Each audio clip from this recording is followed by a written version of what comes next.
उनका नाम खाली व्यर्थ में ही श्याम नहीं रखा है, वास्तविक में घनश्याम है। जैसे आकाश के घनश्याम होते हैं बादल, कितनी बारिश कर रहे हैं, आप लोग चाहते नहीं हो तब भी बरस रहे हैं। हाँ, और दिन में नहीं रात्रि में भी, जीव सोया रहता है रात्रि में वर्षा कर देते हैं। ऐसे ही भगवान भी हर समय कृपा की वर्षा कर रहे हैं, इसलिए भगवान का नाम घनश्याम है। फिर उन्होंने महल में प्रवेश किए और वहां फिर भगवान से स्तुति की, प्रभु आपने ये सब कुछ क्यों दे दिया। भगवान प्रकट हुए, बोले आप इसका यही रह करके प्रसाद मान करके इनको ग्रहण करो और बड़ी प्रसन्नता पूर्वक घर में ही मेरी भक्ति करो। माँ जी अपनी पत्नी से बोले, देखो मैंने भगवान को दर्शन करना चाहो मेरे को दर्शन मिल गयो, तूने धन पाना चाहो धन भी मिल गयो। अब भगवान की अद्भुत कृपा है, घर में भगवान का भजन करने लगे, खूब भंडारा हो। पहले राजा लोग थे उसके, सुदामा जी इधर उधर जाते थे तो राजा लोग खूब तिरस्कार करते थे सुदामा का, क्योंकि सुदामा राजा का यशगान नहीं करते थे, सुदामा तो भगवान का यशगान करते थे। इसलिए बड़े बड़े राजा महाराजा भी अब सुदामा के चरणों में लोटपोट हो गए। बोलो भक्तवत्सल भगवान की जय। ये तो भगवान की मधुर लीला है। अब सुखदेव कहते हैं, अथे गदा द्वारवत्याम वसतो रामकृष्णयो सूर्यो पराग सुमहान आसीम कल्पक्षये यथा। द्वारिका में श्री कृष्ण बलराम एक बार सूर्य ग्रहण हुआ और सूर्य ग्रहण के अवसर पर पूरा सूर्य ग्रहण हुआ था। तो ऐसे समय में सब कुरुक्षेत्र आ गए, क्योंकि तीर्थ में जाना चाहिए, भगवान का भजन करना चाहिए, फिर वहाँ यज्ञ आदि भी संपन्न करवाए। तो ऐसे भगवान की महिमा। वहीं वृंदावन के सभी ब्रजवासी भी आए, भगवान के साथ मिले, अत्यंत आनंद हुआ। संत जन भी वहाँ कुरुक्षेत्र में आए थे। संतों को प्रणाम करते हुए भगवान ने संतों की महिमा गाई। नयम मयानि तीर्थानि न देवा मृच्छिला मया ते पुनन्ति दुर्कालेन दर्शनादेव साधव। भगवान कहते हैं अगर किसी तीर्थ स्थान में रहो, गंगा जी का सेवन करो, तो ये तो कुछ काल बाद आपको पवित्रता प्रदान करेंगे। देव में जैसे मूर्ति बनाते हैं, मूर्ति की पूजा करेंगे, वो भी पवित्र करेगा, कल्याण करेगा, लेकिन कुछ समय लगेगा। लेकिन संतों का दर्शन, संत ब्राह्मण जो लोग रहते हैं उनका तो आप केवल एक बार दर्शन कर दो, दर्शन करते ही पवित्रता आ जाती है। संतों की महिमा गाई और यज्ञ का बड़ा उत्सव हुआ। यज्ञ किया गया कुरुक्षेत्र में और उसके पश्चात एक यज्ञ जब चल रहा था कुरुक्षेत्र में, तो देवकी जी ने फिर द्वारिका में जब श्री कृष्ण आए तो बोले कि महात्मा जन आपकी बहुत बड़ाई कर रहे थे, आप साक्षात परमात्मा हैं, आपने अपने गुरुदेव के मरे हुए पुत्र को वापस ला दिया। तो बेटा मेरे तो 6 पुत्र मर गए थे, मैं भी उनको देखना चाहती हूँ, ऐसा कर सकोगे? तो भगवान ने ये भी किया और भगवान चले गए कहाँ? बलि के यहाँ।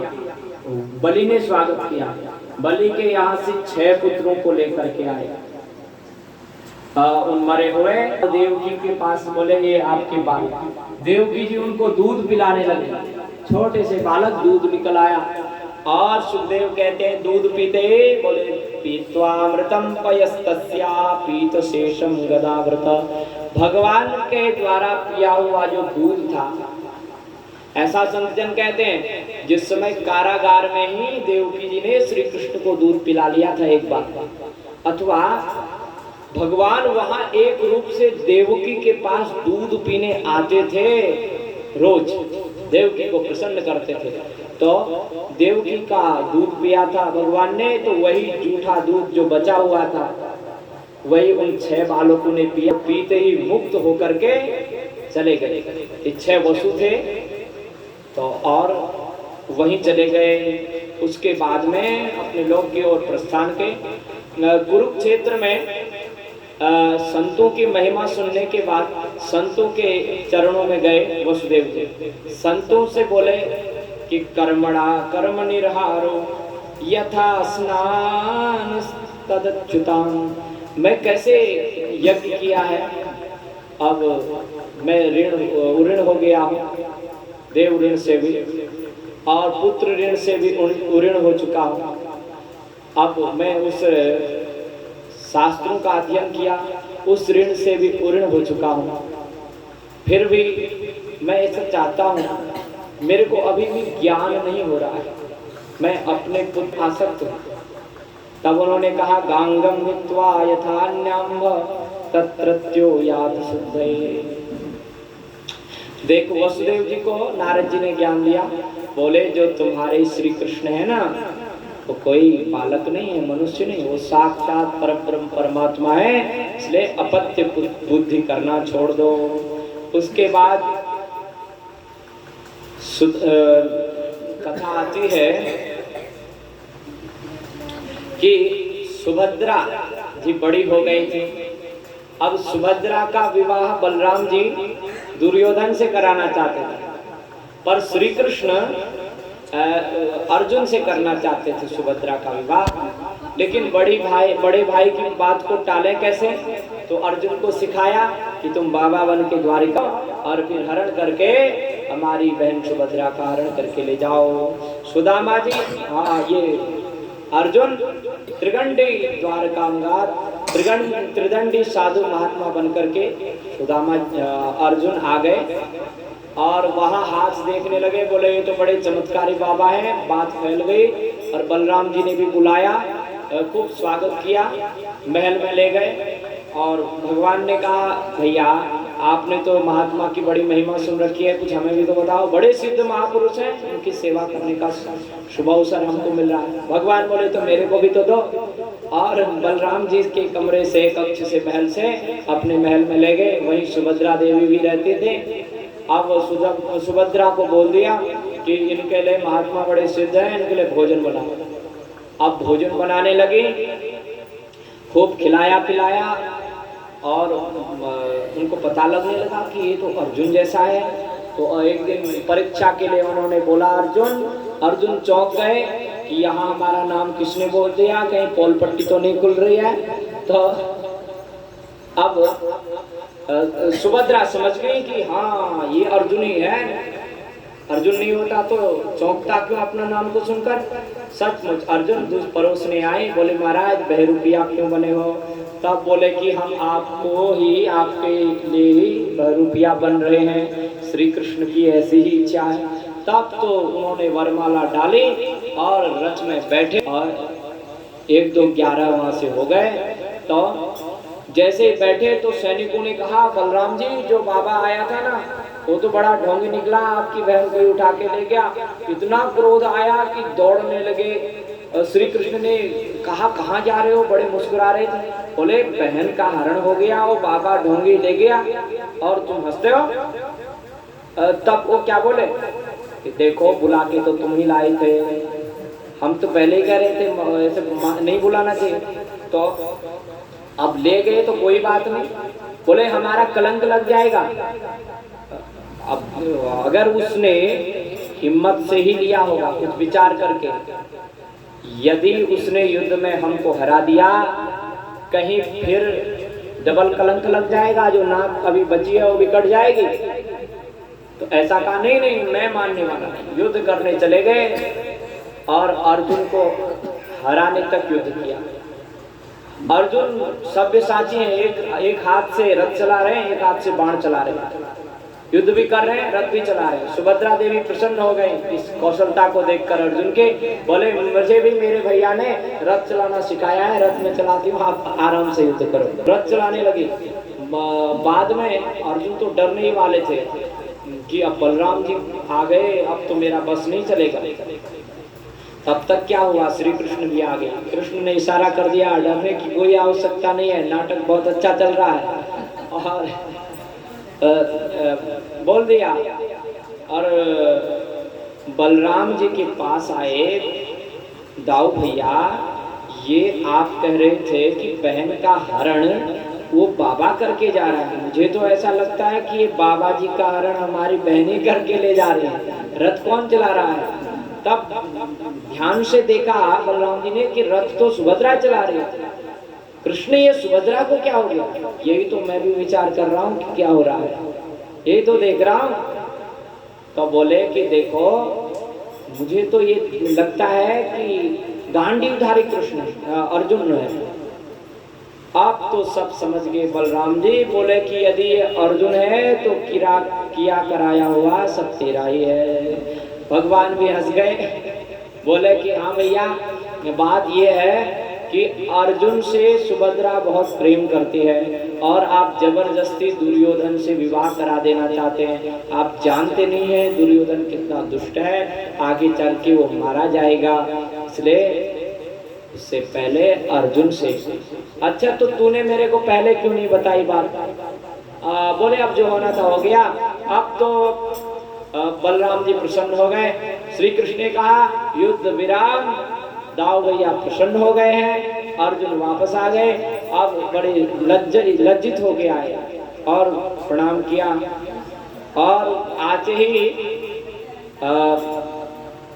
बलराम आओ महाराज आपको प्रणाम। अर्जुन सच्चाए चरणों में गिर गए, बोले हम तो जैसे हमको द्वारिकाधीश चलाना चाहते हैं वैसे ही चलते हैं। बोले वो तो मैं पहले ही समझ गया था, सब इसने क्या कराया है। अब तो बड़े धूमधाम से विवाह किया।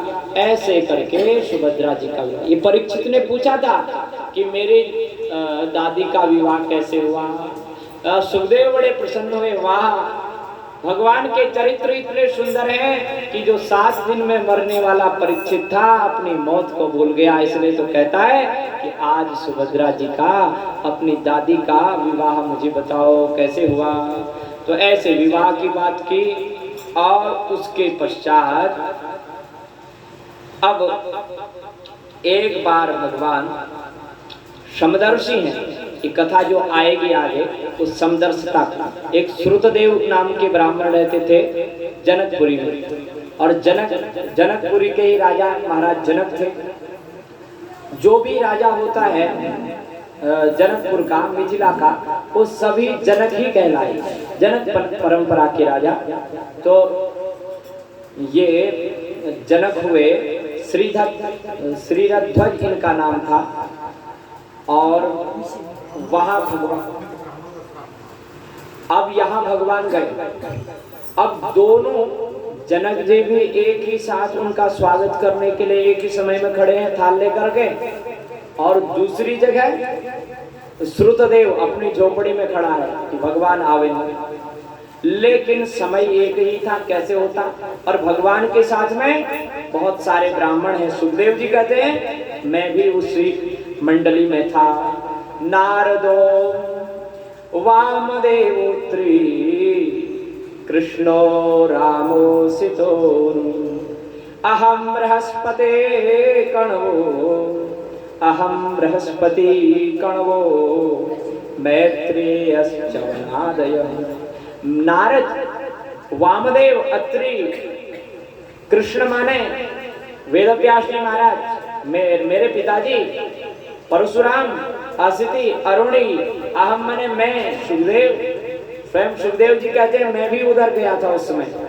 बृहस्पति, कण्व, मैत्रेय, च्यवन आदि ऋषि सब भगवान के साथ में। भगवान ने कहा दोनों एक साथ स्वागत कर रहे हैं। अगर ब्राह्मण के यहाँ पहले चले गए तो राजा क्षत्रिय है, वो समझेगा कि ये तो ब्राह्मणों को ही महत्व देते हैं। अगर ब्राह्मण के यहाँ पहले नहीं गए, राजा के पास पहले गए, तो ब्राह्मण खिन्न हो जाएगा कि मैं गरीब हूँ, ब्राह्मण हूँ, मेरे पास स्वागत के लिए सामग्री नहीं है, इसलिए मेरे पास नहीं आए। तो दोनों को प्रसन्न करने के लिए, और मैं सबके प्रति, अमीर के प्रति, गरीब के प्रति समदृष्टि रखता हूँ। गरीब मेरा भजन करेगा वहां भी जाऊंगा, अमीर मेरा भजन करेगा वहां भी प्रकट होऊंगा। ये दिखाने के लिए भगवान ने सभी ऋषियों को कहा कि दो रूप धारण कर लो। स्वयं भगवान भी 2 रूप धारण करके दोनों के यहाँ गए और दोनों प्रसन्न हो गए। राजा ने भी बड़ा स्वागत किया राजसी पदार्थों से, और ब्राह्मण देवता ने क्या किया, बोले जल पिला दिया और उसके आसन बिछा दिए। आसन भी एक नहीं था, दुनिया भर के छोटे छोटे आसन बिछा दे, किसी को पृथ्वी पर ही बैठा दिया, तो ऐसे बैठाया जलपान कराया और स्वयं नाचने लगा। धुनवन वासो ननर्तः, इतना प्रसन्न हुआ मैं ब्राह्मण कि आज मेरे घर भगवान आए और संतों के साथ। यहाँ भी संतों की महिमा का वर्णन किया गया। जितने लोग आए थे ना उन सब का वर्णन किया। हमारे गुरुदेव कथा सुनाते थे तो बोले कहीं जाओ तो जो अपने साथ में रहते हैं ना उनकी प्रशंसा अवश्य बताओ, उनकी महिमा का गान अवश्य करो। स्वयं का स्वागत तो होना ही है, जो सेवक गए हैं उन सेवकों को भी यथा योग्य सम्मान मिलना चाहिए। तो ऐसे भगवान ने सबका स्वागत किया। और आगे परीक्षित ने कहा जो वेद भगवान है वो कैसे भगवान की स्तुति किया करते हैं। तब वेद स्तुति सुखदेव जी ने सुनाई। बोले जय जय जय जा मजित दोष गृभीत गुणा त्वमसि यदात्मना समवरुद्ध समस्त भग अग जग दोषा मखिल सत्यवबोधक ते क्वचित जयात्मना चचरतो नुचरे निगम। सुखदेव कहते हैं वेद श्रुति भगवती भगवान को ऐसे जगाती है जैसे एक सम्राट होता है। सम्राट को बंदी जन जगाया करते थे। जो राजा लोग होते थे ना तो सवेरे वहाँ बंदी जन जाएंगे, भाट जन जाएंगे, सूत जन जाएंगे और उसकी बिरदावली, उसके वंश की प्रशंसा करेंगे। अब तो आप तो इस वंश के सूर्य हो, आपके कुल में तो बड़े बड़े राजा उत्पन्न हुए। हाँ, जो जगत का जिन्होंने कल्याण किया, आप उदय होंगे तो पृथ्वी में एक लहर छा जाएगी, एक प्रकाश हो जाएगा। तो ऐसे ऐसे भगवान की प्रशंसा वेद करते हैं। बोले आपकी जय हो, जय हो। क्यों? भगवान ने कहा हमारी तो सदैव जय होती है, हम कभी पराजित होते ही नहीं। तब हमारी जय जयकार क्यों? जय जयकार वहां लगाई जाती है जहां अपराजित होने की भी संभावना हो।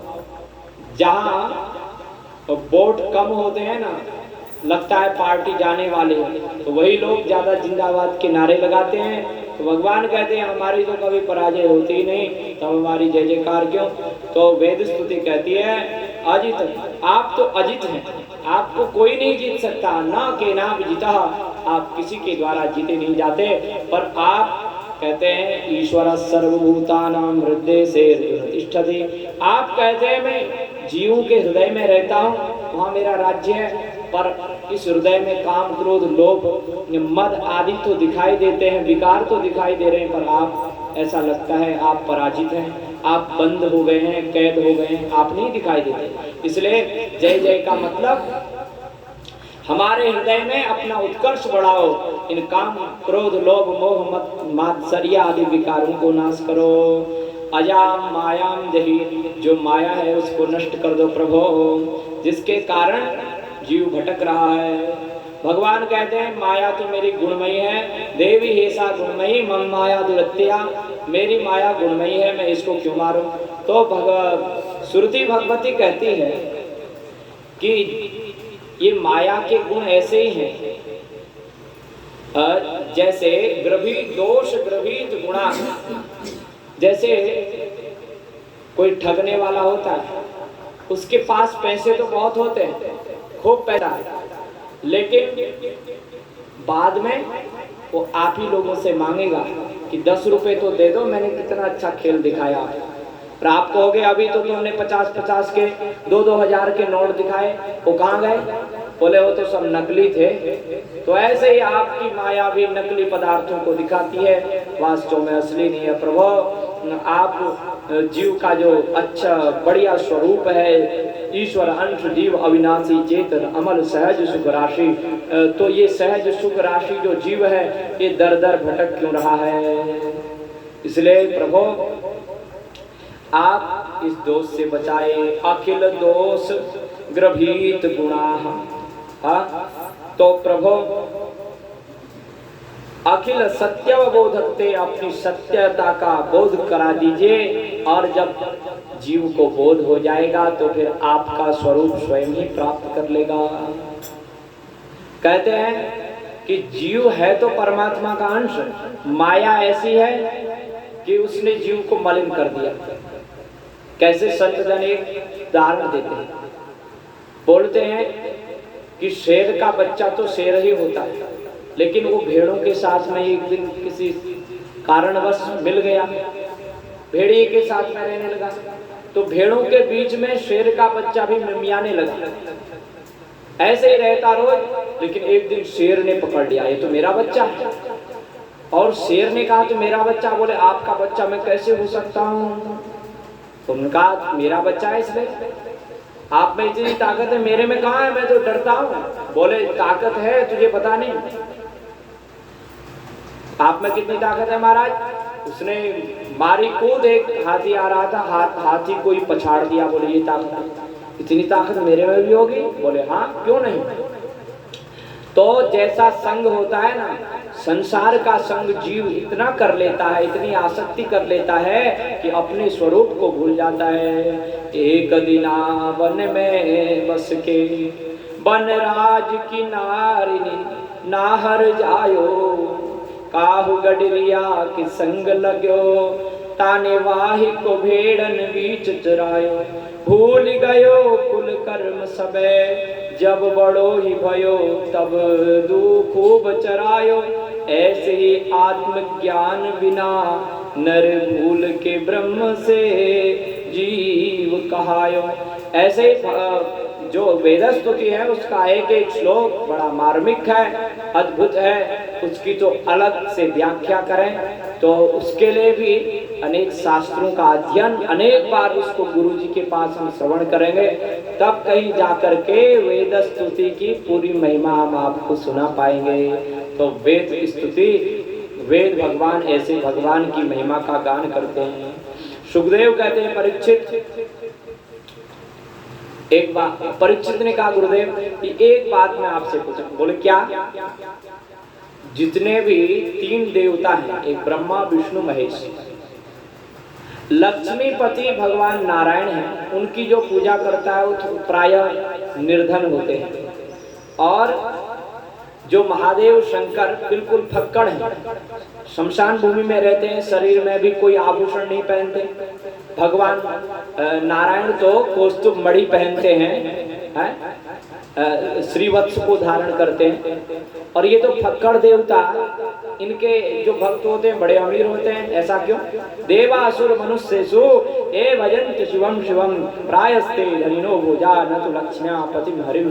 सुखदेव कहते हैं परीक्षित सुनो, बात यह है जो महादेव शंकर है वो ऑर्डर दानी है, ब्रह्मा जी भी ऐसे ही हैं, ज्यादा विचार नहीं करते, बुद्धि के देवता तो हैं, जब भक्त उनके हो जाते हैं ना तो बड़े प्रसन्नता पूर्वक दे देते हैं, लेकिन भगवान नारायण विचार पूर्वक देते हैं। ब्रह्मा जी की कहानी सुना दें आप। एक भगत निकला ब्रह्मा का, और ब्रह्मा जी के बहुत भक्त कम होते हैं ना, तो एक भक्त था, ब्रह्मा जी प्रसन्न हो गए 3 दिन की तपस्या से, और आए, बोले वरदान मांग लो। मैं बड़ा प्रसन्न हूं, क्योंकि मेरी भक्ति लोग करना नहीं चाहते। बोले इतनी जल्दी प्रसन्न हो गए? हाँ, मैं जल्दी प्रसन्न होता हूँ। तुम क्या समझते हो नारायण ही वरदान दे सकते हैं क्या? शिव ही वरदान दे सकते हैं? मैं भी देता हूँ, और ऐसा वरदान देता हूँ जीवन भर याद रखोगे। और तब तो बड़ा प्रसन्न हुआ। बोले आपने 3 दिन तपस्या की ना, 3 वरदान मांगे। उसने वरदान मांगा, पहला वरदान बोले मेरा एक आलीशान मकान हो जावे, ठीक है तथास्तु। दूसरा बोले मेरी चकाचक शादी हो जावे, हाँ तथास्तु, वरदान दे दिया। और तीसरा वरदान क्या, उसे भी मांग लो। बोले तीसरा वरदान ये है जब मुझे आवश्यकता पड़े फिर मांग लो 3 वरदान। अब ब्रह्मा जी परेशान हो गए, ये कैसा भगत है भाई, इसने तो आगे का रिजर्वेशन करा लिया, आगे भी मांग सकता है सुविधा, कलयुगी भक्त है, आगे सुविधा चाहता है। तो अब एक दिन ठाट बाट मकान बन गया, पत्नी बच्चे हो गए। एक दिन क्या हुआ, बारिश आई, अब मकान में वो किया था उसने पेंटिंग क्या बोलते हैं, तो लिपाई पुताई सब बह गया। अब उदास हो गया, निराश हो गया, लेकिन याद आया रे ब्रह्मा बाबा तो है, ब्रह्मा जी, ब्रह्मा उपस्थित हो गए, क्या बात है। बोले वरदान मांगना चाहता हूँ। पहला वरदान ये दो कि ये मेरा जैसा महल था पहले जैसा हो जाए, और दूसरा मेरे छत में, मेरे घर में, खेत में तो बारिश होगी लेकिन महल में कभी ना होगा, इसका रंग कभी ना बदले। ब्रह्मा जी बोले तथास्तु। तीसरा वरदान बोले जब इच्छा हुए मेरे को फिर 3 वरदान बाद में मांगना। ब्रह्मा जी परेशान हो गए, अब कभी जुकाम भी होवे, बुखार भी आवे तो ब्रह्मा जी को डॉक्टर की क्या हो सकता है। अब तो हाथ जोड़ करके एक दिन नारायण के पास गए। नारायण बोले हाँ वरदान दे देते हो ना, ठीक हो रखा।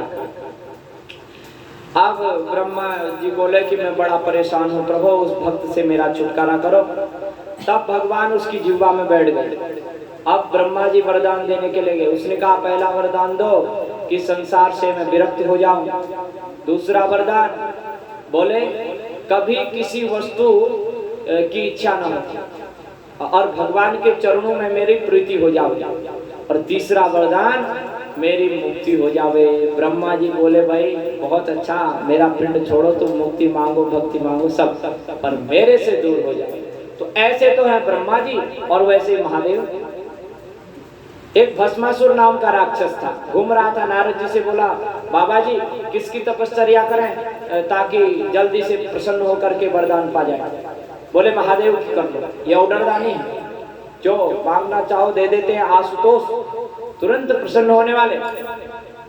तो गया तपश्चर्या की, और इसने क्या किया, राक्षस ने, भगवान जल्दी प्रसन्न नहीं हुए तो शरीर को काट के ही चढ़ाना चाहा, मर जाना। महादेव प्रसन्न हो गए, आए वरदान मांग लो भाई। बोले हमको अमर कर दो। बोले अमर नहीं कर सकते, जो जन्म लेता है वो मरता ही है। तो दूसरा अब जो वरदान मांगेंगे वो देना पड़ेगा। बोले हाँ दे दो। बोले यस्य यस्य करम शीर्ष्णी धासे स अमृतामिति, मैं जिस जिस के सर में हाथ रखूं जल करके राख हो जावे, भस्म हो जावे। तो इसका नाम हो गया भस्मासुर। अब इसने देखा अब मैं किसी के भी सर में हाथ रखूंगा जल के राख तो हो ही जाएगा।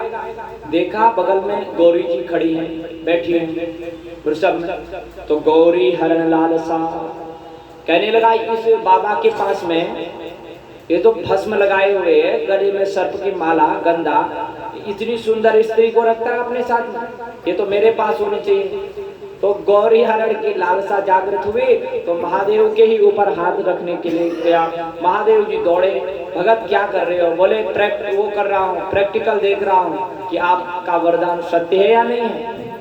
बोले मेरा ही सिर मिला तेरे को, मेरा ही वरदान, मेरा ही सिर। बोले आपका वरदान है तो प्रैक्टिकल तो आपके ही ऊपर करूंगा। अब तो महादेव भागे, इतने भागे कहीं कोई नहीं मिला। फिर तो भगवान नारायण को स्मरण किया, प्रभु अब आप ही कुछ करो। महादेव की रक्षा के लिए स्वयं नारायण बटुक ब्राह्मण बन के आए, खड़े हो गए। कहा शाकुने भवान गतं श्रांता किम दूरमागतः क्षणं विश्रम्यतां तात आत्मानं सर्वकाम। और बोले हे शकुनी नंदन, शाकुने, हे प्रकाशुर, वो बड़ा आश्चर्यचकित था। ये छोटा सा ब्रह्मचारी बड़ा ज्ञानी है, मेरे बाप का नाम भी जानता है। बोले क्षणम विश्रम्यताम, एक क्षण के लिए रुक तो जाओ। अरे बड़े थके हुए से हो, ये शरीर तो विश्राम करने के लिए है, आराम से बैठते, एक परिश्रम करने के लिए क्यों घूम रहे हो हैं? बोले शंकर बाबा है ना, वरदान दिया है, इसके सिर पे हाथ रखने जा रहा हूँ। अच्छा अच्छा, इसके चक्कर में पड़ गए, व्यर्थ है। ये तो कई बार हमको वरदान दे चुका है, बिल्कुल असत्य। क्या वरदान? आपको क्या दिया? बोले जिसके सर में हाथ रख दे वो भस्म हो जाता है, ऐसे वरदान देता है। आपको भी यही दिया ना? हाँ बिल्कुल यही दिया है। तो बड़ा प्रसन्न हुआ। बोले बिल्कुल असत्य है, तुम खाली परिश्रम कर रहे हो, मेरे को पागल बना रहे हो। बोले नहीं नहीं, आप देखो इतना सुंदर सिर तुम्हें दे रखा है, पहले अपने सिर में प्रैक्टिस करते, ऐसे हाथ। बोले मेरे को पागल माना है, मैं भस्म हो जाऊंगा तो? बोले भस्म होने से पहले कुछ गर्मी तो लगेगी, हाथ रखने से पहले धीरे धीरे करके नारायण भगवान ने ब्रह्मचारी के रूप में उसके सिर पर हाथ रखवा दिया। वो भी मूर्ख आदमी उसने रख दिया और जल करके राख हो गया, उसी का नाम हुआ भस्मासुर। तो ये कथा सुनाई। तो कहने का मतलब ये है कि नारायण तो जल्दी प्रसन्न नहीं होते, पहले वो देख लेते हैं ठोक पीट करके कि धन पा करके कहीं मदांग तो नहीं हो जाएगा, मेरी भक्ति नहीं भूलेगा तो नहीं मेरे को, पहले देख लेते हैं तब धन देते। और जब देते हैं तो चप्पड़ फाड़ करके देते हैं। अभी सुदामा को कैसे दिया, सुदामा इतना चाहता ही नहीं था, इतना दे दिया। तो ये बात। और एक बार क्या हुआ, अनेक ऋषि मुनि थे, वो कहने लगे शिव जी बड़े हैं, कोई कहता ब्रह्मा जी बड़े हैं, कोई कहता विष्णु बड़े हैं। वास्तव में ये हैं तो सभी एक ही रूप, हम सबको इनका पूजन करना चाहिए। सब जो इसकी आराधना करता वही बड़ा है। लेकिन लीला के लिए सबसे वास्तविक रूप में तो नारायण ही है, नारायण के ही सभी अवतार हैं। तो ये भार सौंपा गया कि अब किसकी परीक्षा ले, कौन बड़ा है, तो भृगु जी को दिया। भृगु जी ब्रह्मा जी के पास गए। अब ब्रह्मा जी के पास गए, ब्रह्मा जी बड़े प्रसन्न हुए, हमारे बेटा आ रहे हैं। लेकिन जाकर के ब्रह्मा जी के बगल में खड़े हो गए।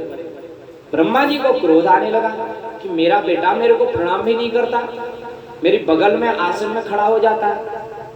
तो नाराज तो हुए ब्रह्मा जी, गुस्सा तो आया, लेकिन समझे कि मेरा ही तो पुत्र है, नालायक हो गया तो कोई बात नहीं, जाने दिया।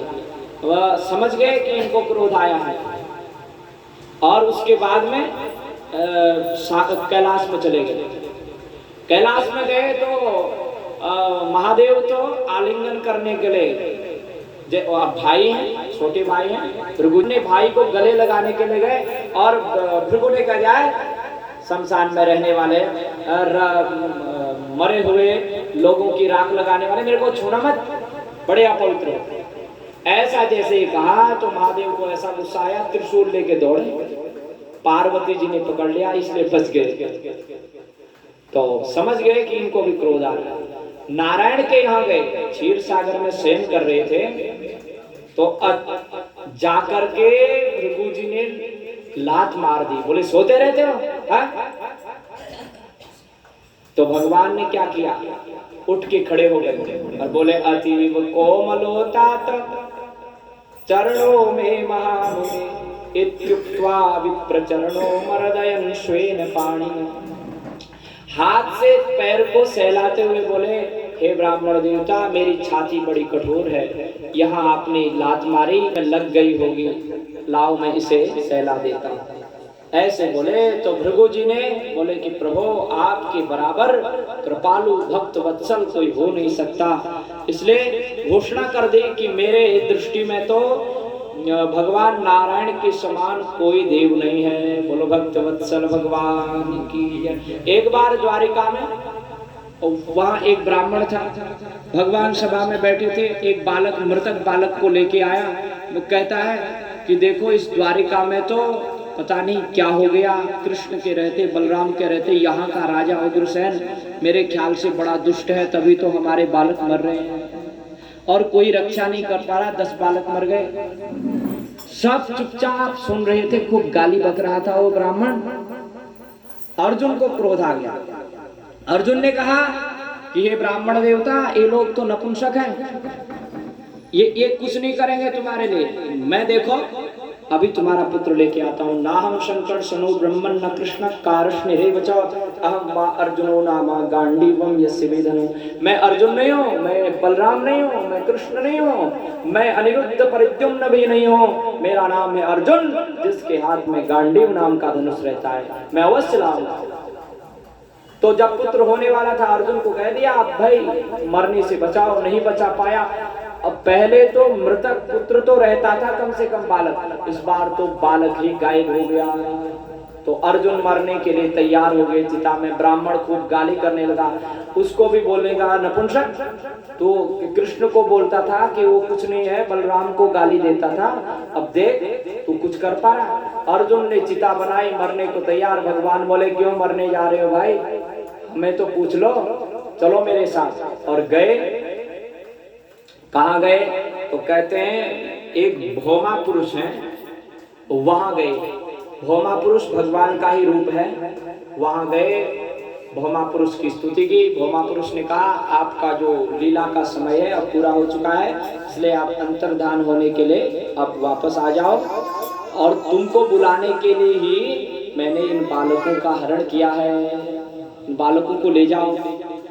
और साथ ही संतजन कहते हैं भौमा पुरुष ने श्री कृष्ण का दर्शन करने के लिए ही बुलाया, क्योंकि उनका इतना विराट रूप था। वो दर्शन करने के लिए आएंगे तो द्वारिका में भगदड़ मच जाएगी। उस भगदड़ से बचने के लिए स्वयं श्री कृष्ण और अर्जुन को बुला लिया। ऐसे करें। और अंतिम अध्याय में 90 वाले अध्याय में लिखा है, इसमें भगवान रात्रि में तो अपनी रानियों के साथ में रहते हैं तो उनको बड़ी प्रसन्नता होती है, लेकिन प्रातः काल वो अपने नृत्य जाते हैं तो उनको रात में ही भगवान उनके पास हैं, लेकिन विरह सता रहा है कि प्रातः काल चले जाएंगे फिर क्या होगा। तो रात भर जागती रहती हैं। हंसम स्वागतमासिताम पिबपय ब्रूह्यंग यशोरे कथा।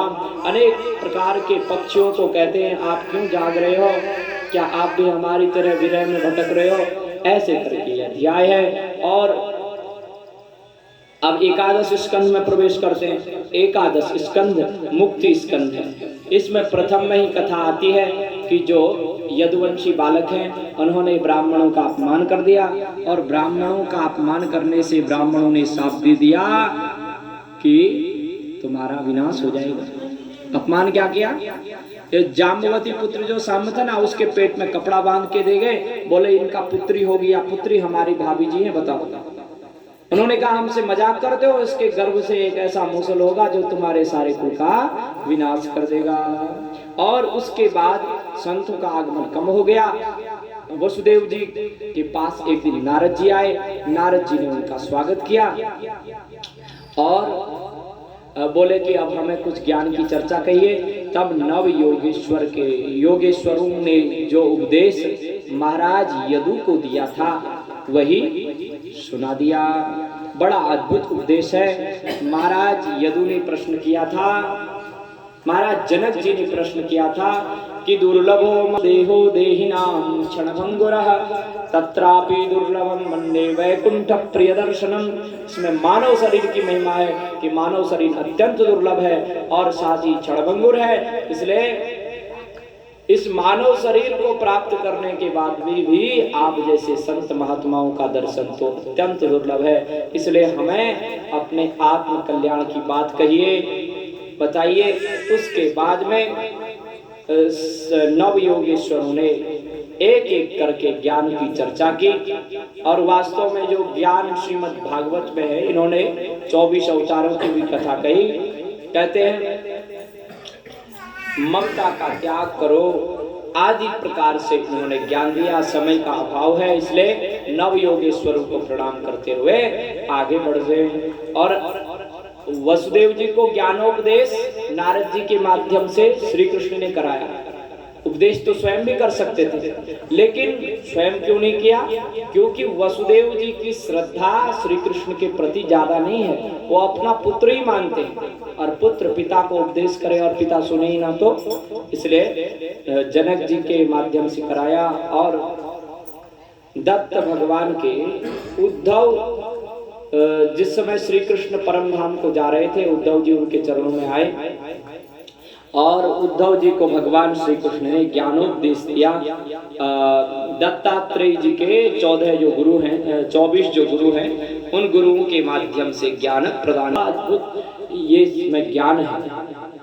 एकादश स्कंद की कथा अवश्य हम कहीं न कहीं तो कहेंगे, भगवान की कृपा ऐसी होगी वो कराएंगे ना, तो बड़ी लंबी चर्चा होगी इसमें।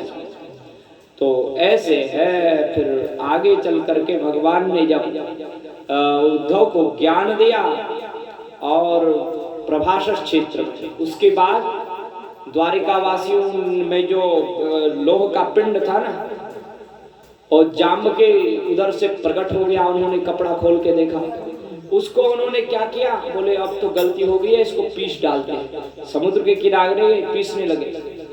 पीसते पीसते एक जो अंतिम टुकड़ा बच गया था वो पिसी नहीं जा रहा था, उसको मछली निकल गई और वही मछली एक मछुआरे ने उसी मछली को फाड़ करके पेट से निकाल करके एक व्याध को दे दिया। व्याध ने अपने को सजा लिया और भगवान श्री कृष्ण को पता चल गई। बात तो पता थी लेकिन बता नहीं रहे थे। अंत में बताया कि ऐसी ऐसी गलती हो गई और बाद में भगवान श्री कृष्ण ने कहा कि अब यहाँ बहुत अनिष्ट हो रहे हैं, इसलिए सब लोग चलो खूब ब्राह्मणों को दान करो, यज्ञ करो और प्रभासक क्षेत्र में चलो। भगवान द्वारिका में, द्वारिका धाम है इसलिए दूर करना चाहते हैं। द्वारिका में किसी प्रकार का लड़ाई झगड़ा मरना ये नहीं होना चाहिए, इसलिए वहां से दूर प्रभासक क्षेत्र में ले गए। वहां गौदान के ब्राह्मणों को और उसके पश्चात ब्राह्मणों के शापानुसार आपस में लड़ते झगड़ते हुए यदुवंशिया मर गए। चतुर्पंचावशेषता 10-5 बचे होंगे। उनको भगवान ने कहा कि अर्जुन तुम इनको ले जाओ और अपने पौत्र वज्र को भी भेज दिया, बोले इनको भी ले जाओ मथुरा का राजा बना देना। साथ ही अपनी पटरानियों को भेजा। अर्जुन बीच रास्ते में अर्जुन से छीन करके ग्वाल के रूप में आए, अर्जुन से छीन करके उनको वृंदावन में पहुंचा दिया। और ज्ञानोपदेश उद्धव को करने के बाद में जब उन्होंने देखा कि अब बलराम जी भी शेष नाग अंतर्धान योगाभ्यास करके वहां पहुंच गए क्षीर सागर में, तो स्वयं एक वृक्ष के नीचे बैठे थे। बहाना बनाया अंतर्धान होने के लिए।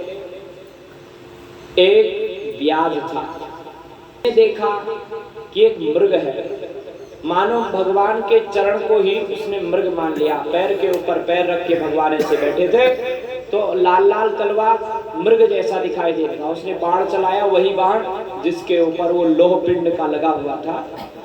तो जैसे ही लगा दौड़ के आया, शिकार मेरा मर गया। वहां देखा भगवान, रोया, चरणों में गिर गया। भगवान ने कहा डरो मत, ये तो सब मैंने ही किया है, तुमको निमित्त बनाया है। और माँ भैर जरे तमुत्तिष्ठा काम एष कृतो हिमे याहि त्वं मदनुज्ञातः स्वर्गम सुकृतिनाम पदम। और उसको कहा तुम डरते क्यों हो, तुम वैकुंठ चले जाओ, स्वर्ग चले जाओ। स्वर्लोके गीयते स्तूयते इति स्वर्गाय स्वर्ग में भेज दिया, मानो वैकुंठ में भेज दिया। और उसके पश्चात उनके सारथी आए। सारथी को कहा कि आप मेरे माता पिता को देखना, उनको शांत बना देना, उनको वहां से ले जाओ। ऐसे करके भगवान ने कैसे अंतर्धान हुए, बोले सौदा मन्या यथा कासे यान्त्वा यान्त्या हित्वा ब्रह्मंडलम गतिर्ना लक्ष्यते मर्ते तथा कृष्णस्य देवतै। समस्त देवता लोग आए थे कि भगवान अंतर्धान कैसे होते हैं इसको देख देख। लेकिन जैसे आकाश में एक क्षण बिजली चमकती है, दूसरे क्षण गायब हो जाती है, ऐसे ही देवताओं ने देखा कि एक क्षण में भगवान कहाँ गए पता ही नहीं चला। लेकिन हमारे संतों ने देख लिया, महर्षि वेदव्यास ने देख लिया कि स्वकीयम यद भवेत् तेजा तच्च भागवते ददात। एक रूप से तो भगवान वैकुंठ में चले गए, दूसरे रूप से श्रीमद् भागवत में प्रविष्ट हो गए।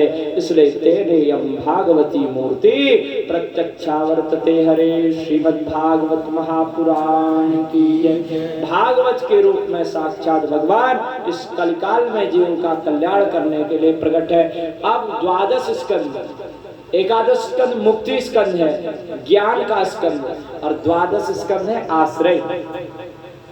ये भगवान यहाँ प्राप्त हो जाने चाहिए। और परीक्षित को यही मुक्ति हुई। तो पहले तो कलयुग का वर्णन किया गया। कलयुग में अत्याचार, अनाचार, व्यभिचार आदि होगा और दाम्पत्य जीवन भी केवल ऐसे हो जाएगा धन दौलत को लेकर के। दाम्पत्य विरुचिर हेतुर माए व्यवहारिके स्त्रीत्वे पुंसत्वे चहिरतिर विप्रत्वे सूत्र में। वही जो ब्राह्मण लोग हैं वो जनेऊ केवल धारण करेंगे, जनेऊ ही उनकी पहचान रह जाएगी। और विवाह कैसे होगा, बोले जहाँ प्रेम हो गया वहाँ विवाह, शरीर से प्रेम और शरीर की बुढ़ापा अवस्था आने पर शरीर से विवाह में खंडन हो जाएंगे। तो ऐसा तो विवाह होगा।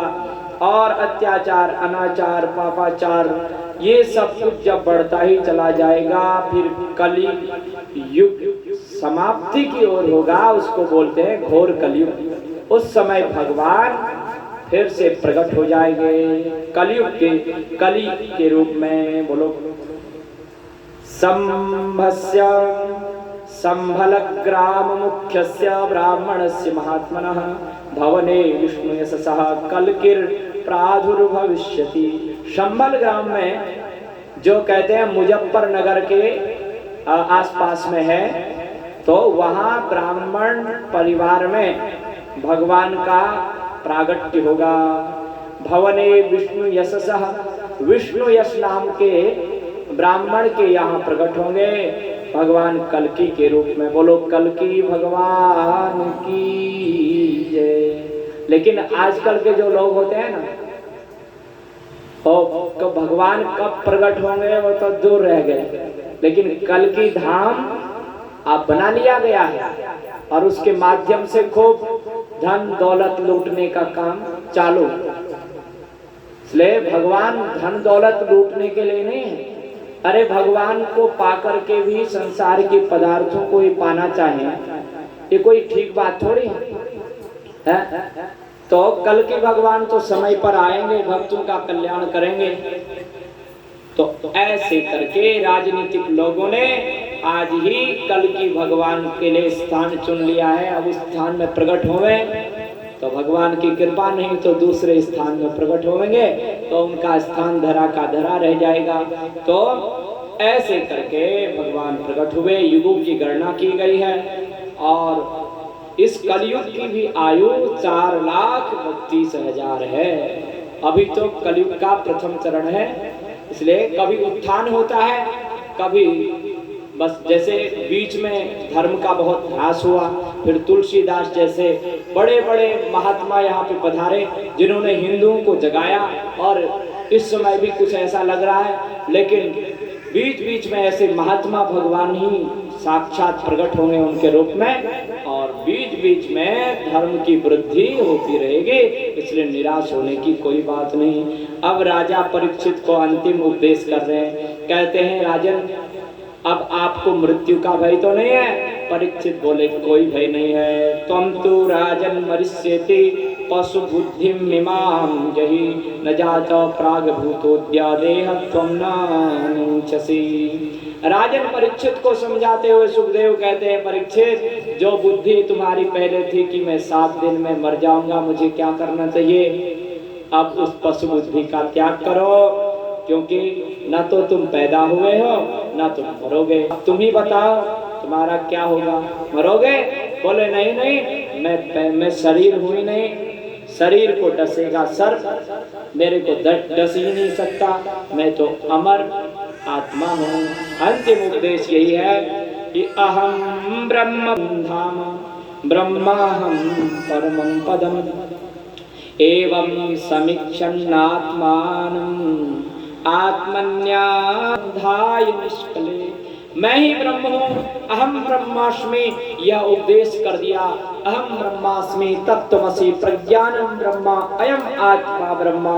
ये वेद के 4 महान वाक्य कह दिए और अत्यंत प्रसन्न कहा सुखदेव ने, परीक्षित और कुछ सुना? बोले नहीं गुरुदेव, सब सुन लिया। भगवान की कथा को सुनकर अब मैं शांत हो जाता। सिद्धोसी अनुग्रहितोस्मि, मैं सिद्ध हो गया हूँ गुरुदेव, आपकी अनुकंपा से अनुग्रहित हो गया। और उसके बाद में अब परीक्षित शांत हो गए। परीक्षित शांत हो गए, एकांत में बैठे, और परीक्षित तो ब्रह्म में लीन हो चुके हैं।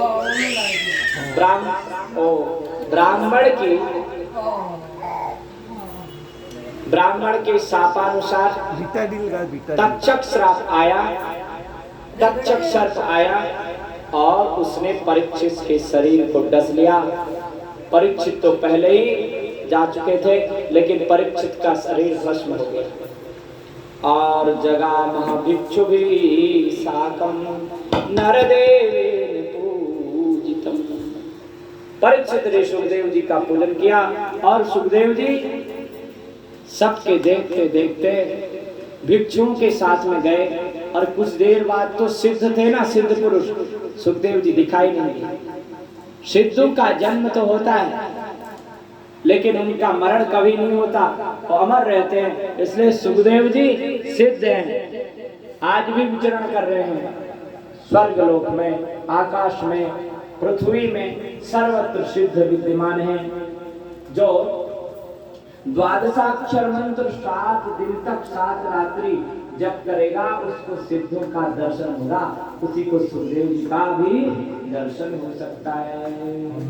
अब तो परीक्षित भी चले गए और उसके बाद में शौनकादि ऋषियों के पूछने पर मार्कंडेय ऋषि की कथा सुनाई है। अंत में ये सूचिका बताई, कथा की सूचिका की।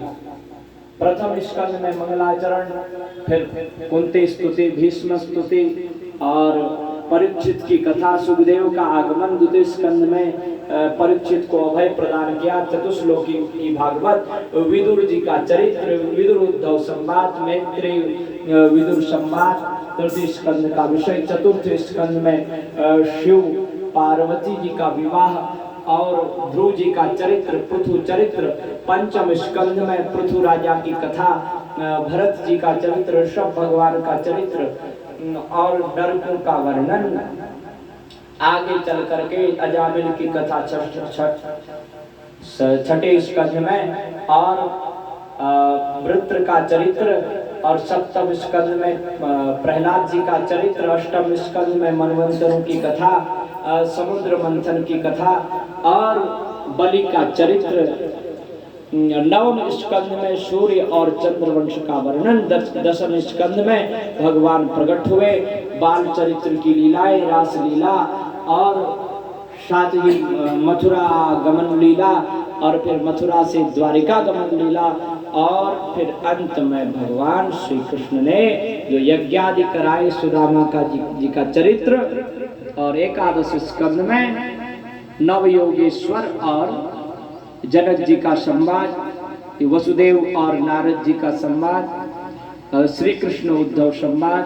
द्वादश स्कंद में ये कली का वर्णन, कलयुग में राजा कौन कौन होंगे, इस सब का भविष्य की कथा और अंत में अंतिम उपदेश। इसके बाद अब नाम संकीर्तन लेते हुए सुखदेव जी वाणी को विराम दे रहे हैं। सूत जी कहते हैं नाम संकीर्तनम यस्य।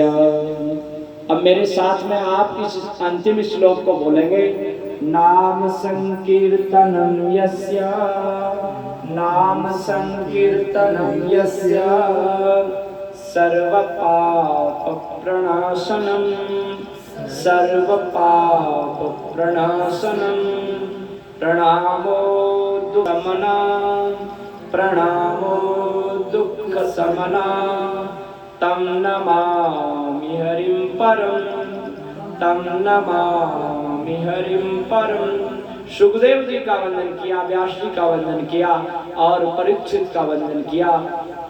सूत जी कहते हैं श्री हरि को नमस्कार करते। कैसे हरि? बोले जिनका नाम संकीर्तन सुनने मात्र से ही सारे पापों का प्रक्षालन हो जाता है, सारे पाप नष्ट हो जाते हैं। जिनको प्रणाम करने मात्र से तीनों प्रकार के ताप दुख नष्ट हो जाते हैं, ऐसे श्री हरि को हम प्रणाम करते हैं। बोलो श्रीमद् भागवत महापुराण की जय, श्री बाल कृष्ण लाल की जय, श्री सुखदेव भगवान की जय, महर्षि वेदव्यास भगवान की जय। यहाँ पर गंगा जी के तट पर भगवान की अद्भुत कृपा से एक कथा निर्विघ्नतया परिपूर्ण हो रही है, भगवत कृपा से। देखिए, वाणी से मैंने आपका कोई अपराध कर दिया हो, क्योंकि मनुष्य शरीर है, गलती तो हो जाती है, इसलिए आपसे क्षमा याचना करते हैं। मुझे यहाँ बहुत प्रसन्नता हुई है। आप लोग पूछ रहे थे कि आपको कैसा लग रहा है। इतना आनंद आया, इतना आनंद आया, इतना कृपा का अनुभव किया है कि मैं महादेव शंकर के सामने सुना रहा हूँ। हनुमान जी अनेक भगवान की यहाँ मूर्ति है, साक्षात भगवान हमारे सामने भागवत के रूप में, और भगवत स्वरूप आप लोग और कितने ढंग से सुन रहे हैं आप लोग। कोई बीच में हल्ला नहीं करते, जब मैं कोई करता है तो मैं टोक भी देता हूँ, माताओं का स्वभाव होता है, लेकिन इतनी सावधानी से सुना आपने। एक साधारण व्यक्ति, व्यास आसन में हम बैठे हैं, एक साधारण आसन में बैठे हुए वो इतनी श्रद्धा से सुनना, मैं आपकी श्रद्धा को प्रणाम करता हूँ। आप लोग एक विशेष सूचना है, जो हमारी कथा यहाँ पे बोली गई है वो सब YouTube में जा रही है। इसमें हमारा चैनल का नाम है योगेश शास्त्री हरिद्वार, और जो अन्य भी हमारी कथाएं होती हैं जो मैं रोज अभ्यास करता हूँ संत पथिक में बड़े विस्तार पूर्वक, वो भी सारी कथाएं YouTube चैनल में आपको मिलेंगी। और आगे जहाँ भी भगवान की कृपा से कथा होगी तो वो भी YouTube चैनल में जाएगी। तो ऐसे अब वाणी को विराम देते हैं और भगवान का नाम संकीर्तन के बाद में आप लोग सब आरती करेंगे। श्री राम जय राम जय जय राम, श्री राम जय जय राम, श्री राम जय जय राम, श्री राम जय जय राम, श्री राम जय जय राम, श्री राम जय राम, श्री राम जय जय राम, श्री राम जय जय राम, श्री राम जय राम। इदगुं हवि प्रजननं मे अस्तु दशवीरगुं सर्वगणगुं स्वस्तये आत्मसनि प्रजासनि लोकसनि वयसनि अग्नि प्रजां बहुलां करोत्वन्नं पयोरेतो अस्मासु दत्ता। आरती अति पावन पुराण की, आरती अति पावन पुराण की, धर्म भक्ति ज्ञान खान की, धर्म भक्ति ज्ञान खान की, महापुराण भागवत निर्मल सुखमुख विकलित सुगम कल्पपद, परमानंद सुधारसमय तल, लीला रस निधान की, आरती अति पावन पुराण की, कलिमल मथन कृताप निवारिणी, जन्म मृत्युमय भवभय हारिणी, सेवक सतत सकल तारिणी, शोभत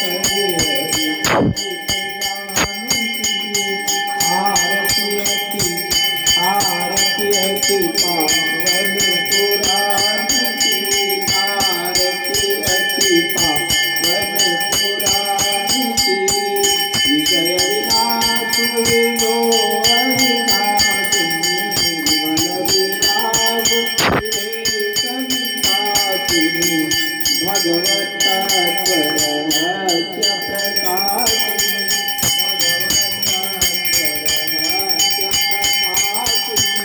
परम ज्योति परमात्म जानकी, आरती अति पावन पुराण की, धर्म भक्ति ज्ञान शांति, परमहंस मुनि मन उल्लासिनी, परमहंस मुनि मन उल्लासिनी,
देव।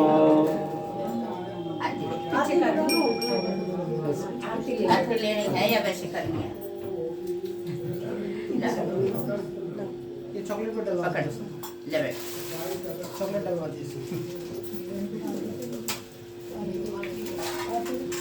आज थोड़ा सा रास्ता दे रहा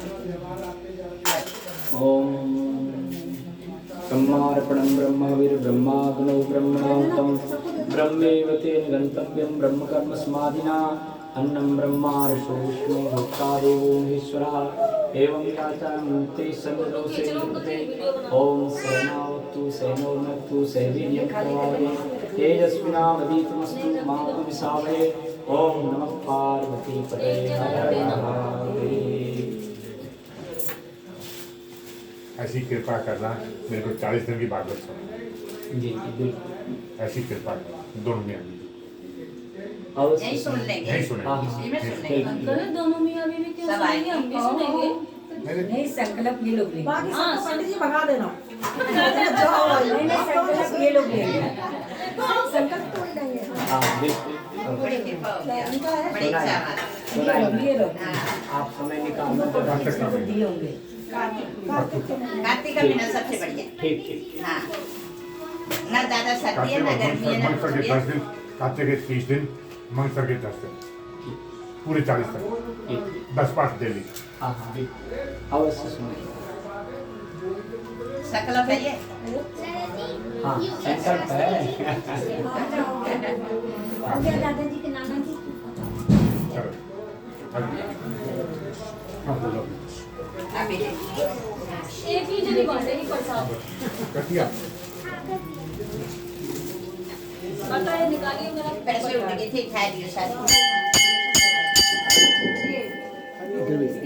इसमें भी मतलब हवा चल रही थी ना तो हम किया।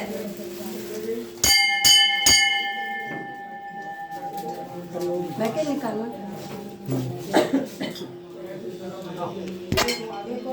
और भी है पीछे भी है कार्तिक के भगवान। एक चार का नोट दिए। जिगेश जी अच्छा ले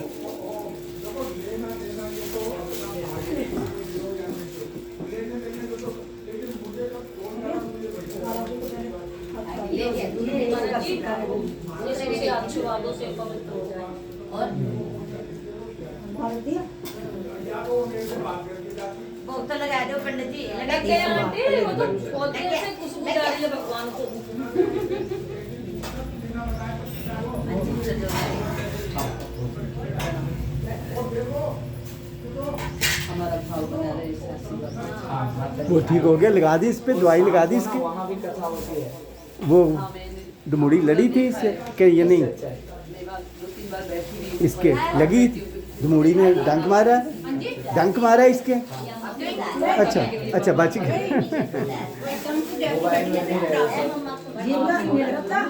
द्रव्ता बोलो। भगवान खाली ये भी। ये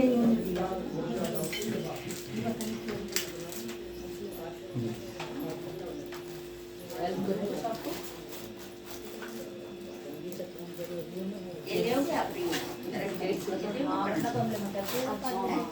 क्या नहीं नहीं जल हम नहीं ये पिएंगे। नहीं पीते। नहीं जल वो बोलते ही नहीं पीना पड़ता है ना।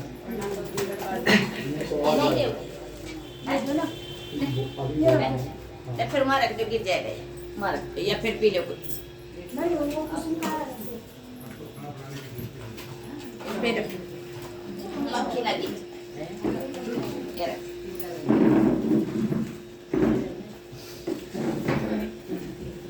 हाँ वो तीन है। मैं भी वीडियो क्लिप कभी भी दे रही हूँ। वो तो भजन है। वो हमारी छोटी हाथ पकड़ लिया देखो। तो है जो पारा सब्जी है उनकी। नहीं तो माता जी समस्या क्या है ना हमारा विस्तार तो बहुत है। समझिए ना सब पे संक्षिप्त करना हमारे लिए कठिन है इसलिए हम मेन श्लोक अलग से निकाल लेते हैं। हाँ ये अब क्या होगा, कल से ना खाली खाली नजर आएंगे सभी, ऐसे लगेगा जैसे जो है ना बिल्कुल खाली हो गए, कोई काम ही नहीं है। मन ऐसा लगता था ना फटाफट घर का काम करें, हाँ जी, चलना हाँ जी, है, हाँ जी। चलना है। तो ये जो टाइम है ना 9 से 12, ये सबको कुछ दिनों के लिए बहुत ऐसे खलेगा, कैसे जाए? प्रसाद दे दे। बहुत खलेगा कि ये टाइम कैसे बिताएं आप। अंदर खड़े जो उनको तो दे दे, पकड़ ले। ले, ले। पहले कंधे को ले। आराम से जा।